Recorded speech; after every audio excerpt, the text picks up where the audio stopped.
Welcome to the Korea Pro Podcast, your weekly guide to understanding the most pressing and complicated developments shaping South Korea.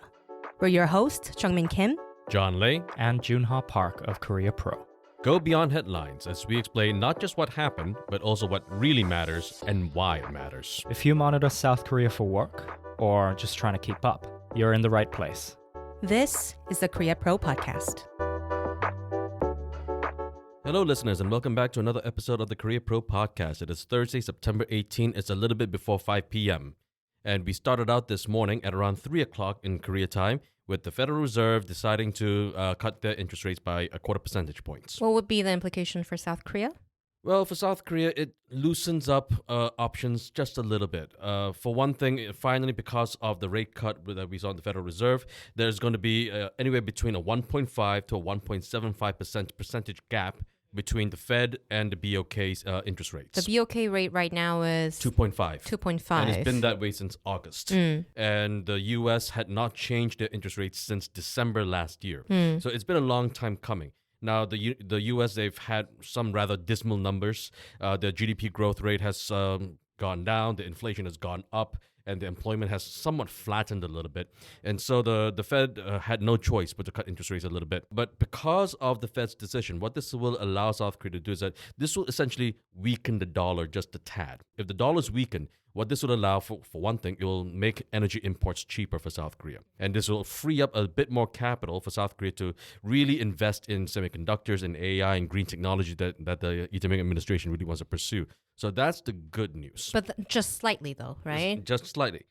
But the bad news, though, is that in the U.S., what we've seen is that inflation numbers are not that great right now. And the reason why the Fed cut interest rates was because of not inflation, but because of the job numbers. But if this rate cut leads to higher inflation, then we could potentially see a policy reversal. And so we're not quite sure exactly if that was going to happen. Right now, Fed Chair Jerome Powell suggested that there might be at least 2 more cuts this year. This year? This year. And so if there are additional cuts, then the Fed would be looking at this somewhat in more optimistic lights. But we do always have to keep in mind that things could, go sideways.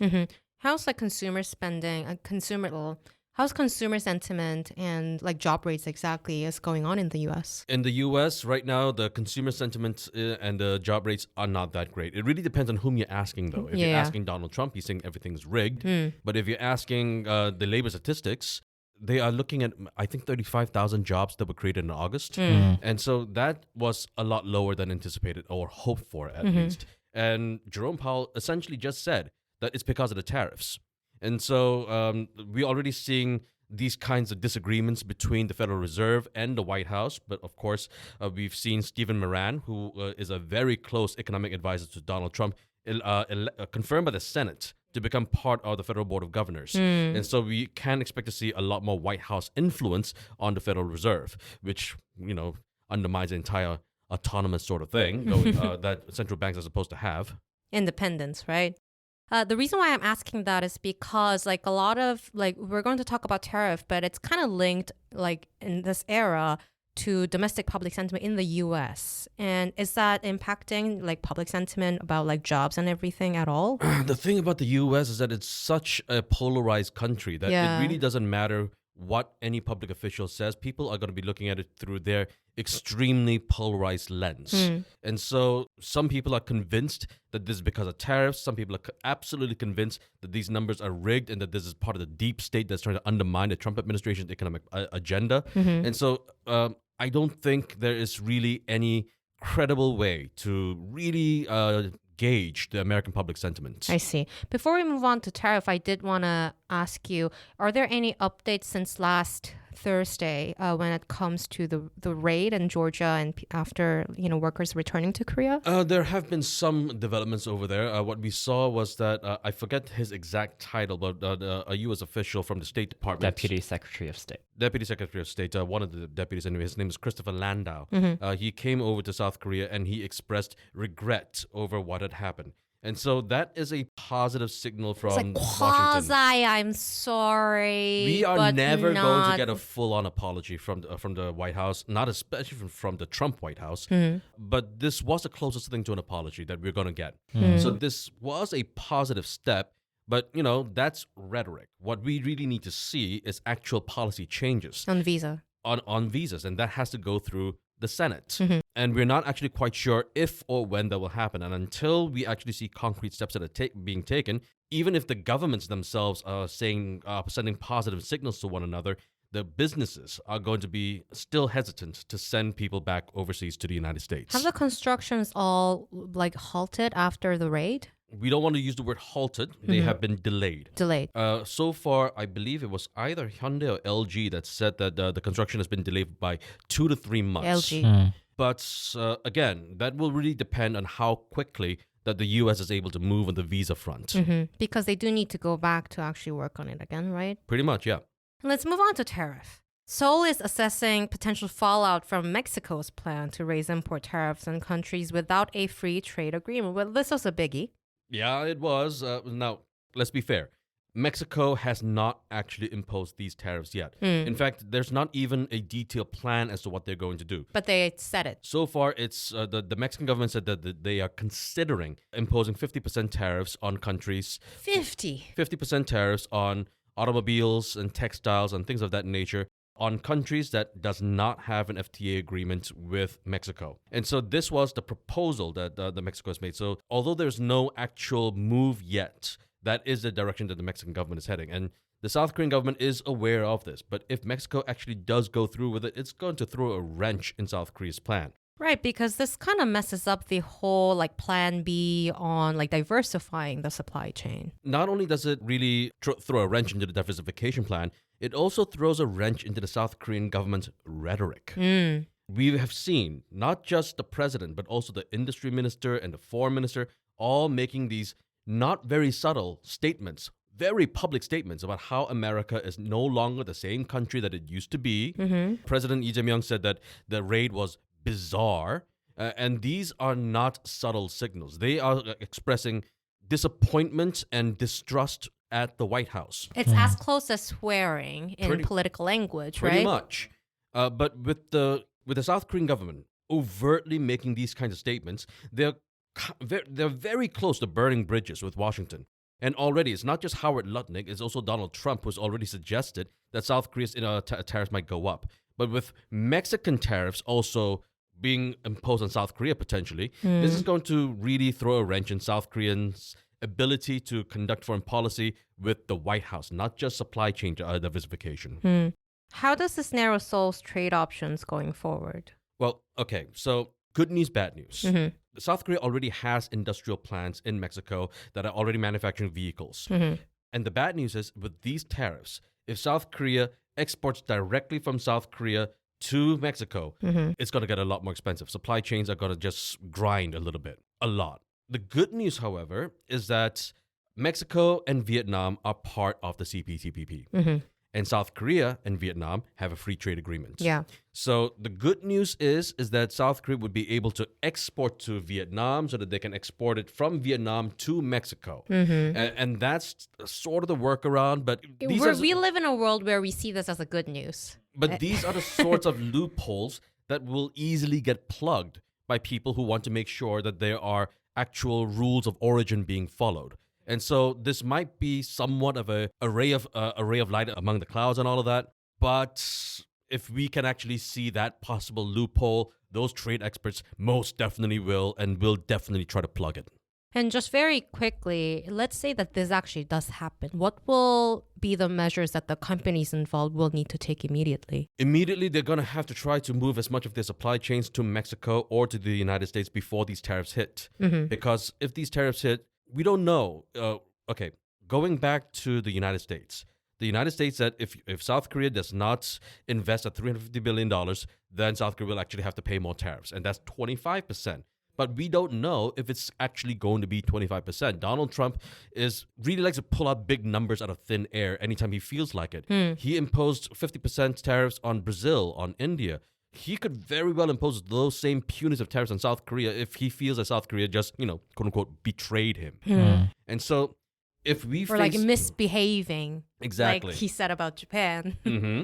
And so if we see those kind of tariff numbers really go up, then South Korean businesses are on a very tight timeline.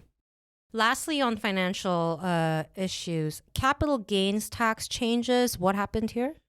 Okay, so capital gains tax was actually announced back in July. In July, the South Korean government said that they were going to lower the threshold from 5 billion won to 1 billion won. And so that was the idea to try to increase the government's tax revenue. But there were a lot of complaints regarding that. Not just from the big investors, of course, but also from what here in Korea we refer to as ants, small-time investors. 동학개미. Exactly. And a lot of those investors were saying, this is going to really hurt us. Didn't you say that you wanted South Koreans to invest more in equities and less in real estate? This will actually go against that plan that you had. And so although this was a plan that the Democratic Party and the government agreed on in July, earlier this month, during the press conference, President Lee Jae-myung said that he does not need to insist on that policy.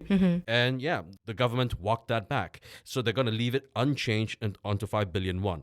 And so, again, good news, bad news. The bad news is that the government is going to be collecting less tax revenue. Yeah. But the good news is that tax revenue that the government was going to collect was not that big anyway. And so this is going to allow investors, big and small, to maintain their shares in the equity markets, to try to hold on to as much capital as possible. But that being said, because the government showed that it is willing to walk back on these kinds of reforms, we have to keep in mind that South Korea has been collecting minus tax revenues for the past few years now. Yeah. It's because South Korea's corporations have not been doing very well. It's also because of the aging population.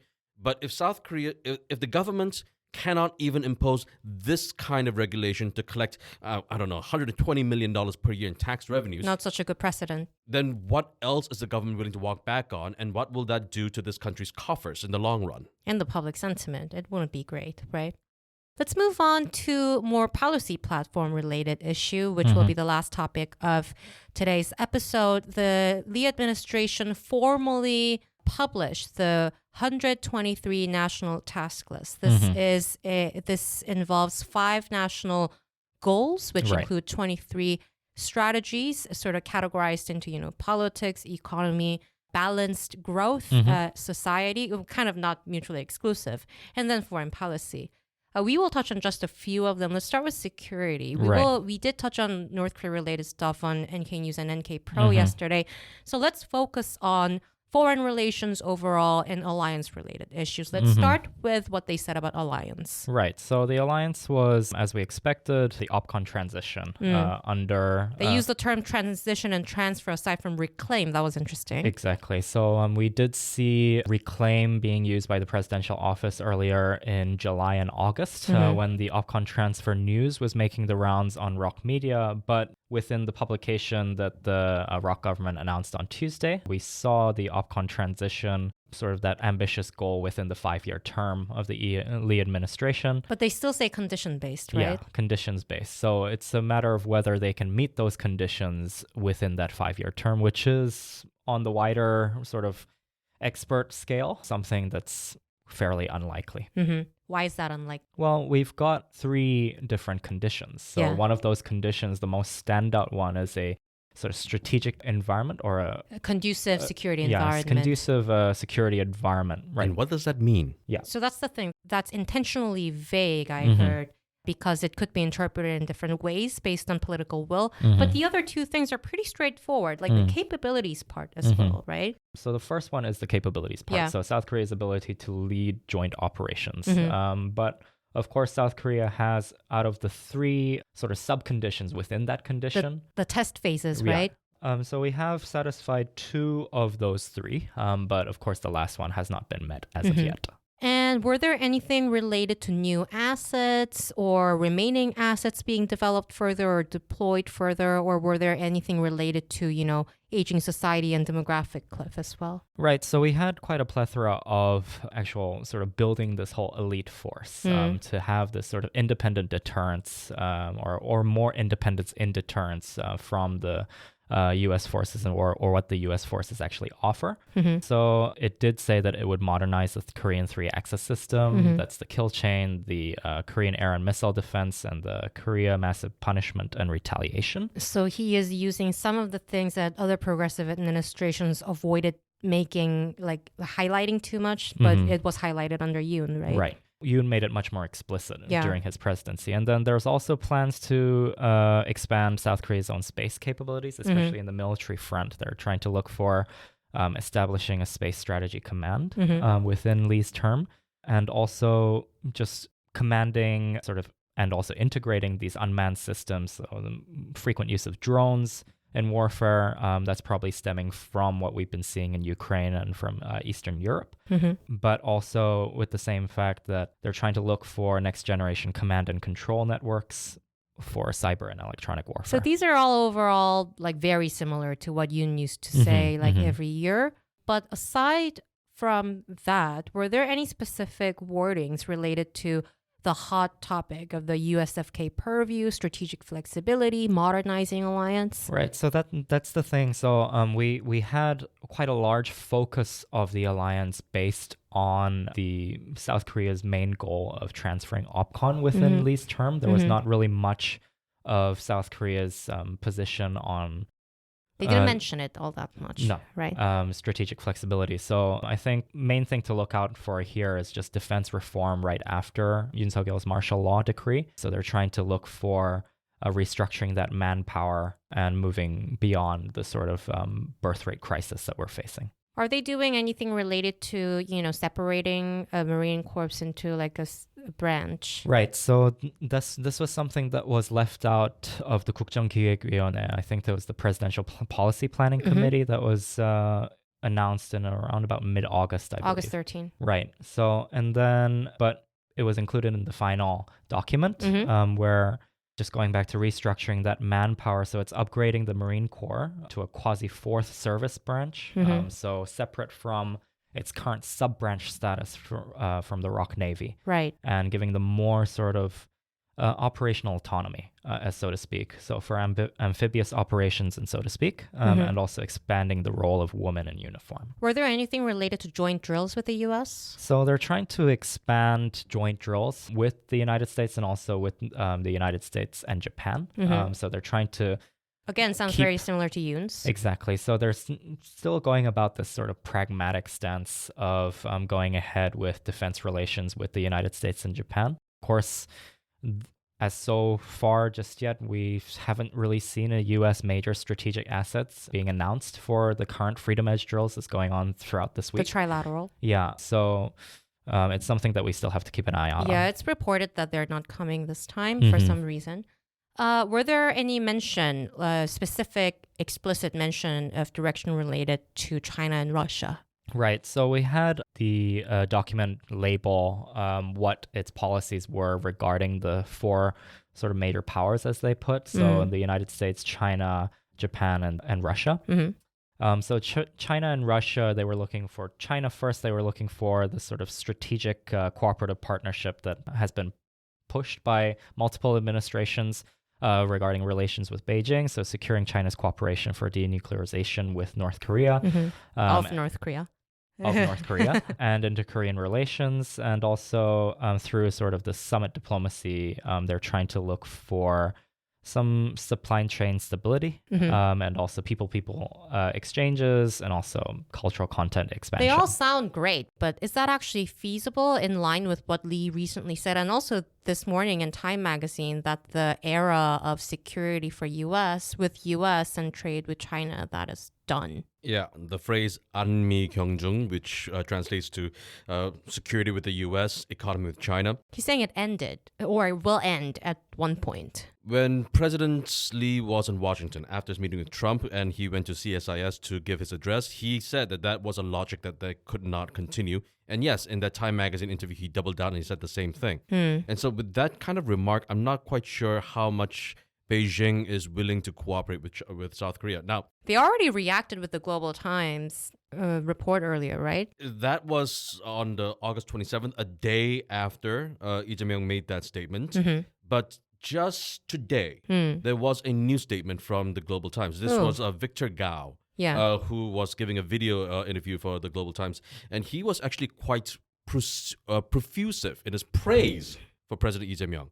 And the reason why he was why he was praising President Lee was, firstly, he was praising how Lee Jae-myung was very adamant in his criticisms of the anti-China protests that we have seen here in South Korea. Okay, fair. And he's also been the Foreign Minister To Yun, was also in Beijing to meet with the Chinese Foreign Minister Wang Yi. And so because of these kinds of moves, it seems like at least some people in China are viewing Lee with some amount of sympathy. That even though Lee Jae-myung is making these kinds of statements, and also saying that he's going to side with the United States, some elements within China are saying, okay, we get it. Lee Jae-myung is trying to be a pragmatic and realistic leader. But that's Victor Gao. That's not Xi Jinping. And Xi Jinping is likely going to have a very different opinion about what Lee Jae-myung has been saying and doing. Also, another possibility is when we say Anmi Gyeongjung is over, China might be focusing on Anmi being over, like security only with the US, that part is over. China might actually be happy about that, no? Sure, definitely. And what about Russia? Were there any mentions of a Ukraine war? Yeah, there wasn't any mention of the Ukraine war. It was just managing and promoting stable relations, protecting Korean citizens' interests in Russia. Meaning companies in Russia? Yeah, and businesses, and also contributing to peace and stability on the Korean peninsula. Blah, blah, blah. Right. Okay. So they basically mentioned, like, through almost not mentioning it. Looking to stay informed about South Korea's fast-evolving political, business and cultural landscape?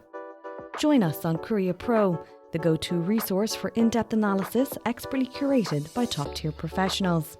And now you can pick the membership level that best suits your needs, thanks to our new subscription packages. Starting at just $199 annually, you can access daily analysis and our weekly podcast. Or try our premium membership package, which offers additional perks such as executive briefings, monthly reports and forecasts, networking receptions and event opportunities, as well as much, much more. To find the best fit for you, just head to signup.koreapro.org and become a member today.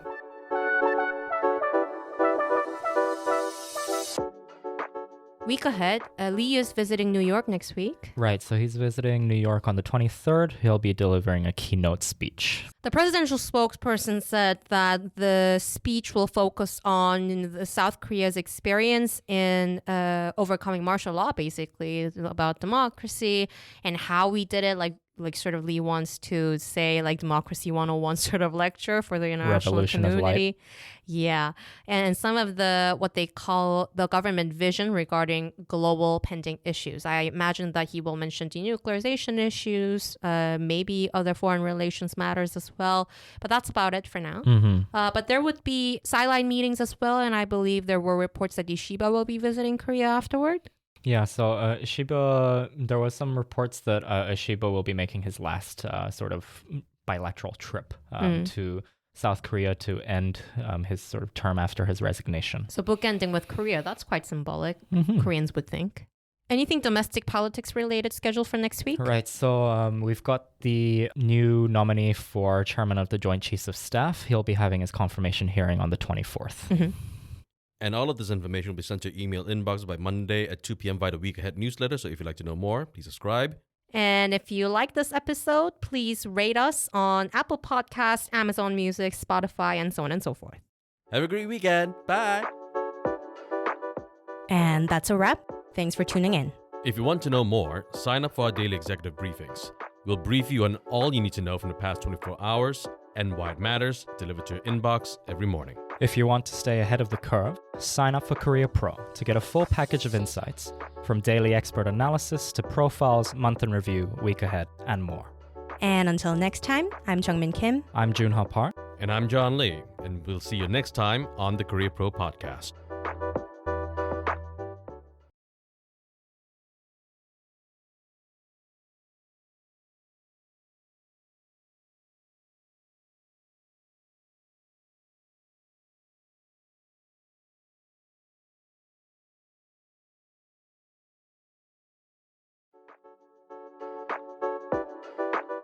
And that's a wrap. Thanks for tuning in. If you want to know more, sign up for our daily executive briefings. We'll brief you on all you need to know from the past 24 hours and why it matters, delivered to your inbox every morning. If you want to stay ahead of the curve, sign up for Korea Pro to get a full package of insights, from daily expert analysis to profiles, month in review, week ahead, and more. And until next time, I'm Jeongmin Kim. I'm Joon Ha Park. And I'm John Lee, and we'll see you next time on the Korea Pro Podcast.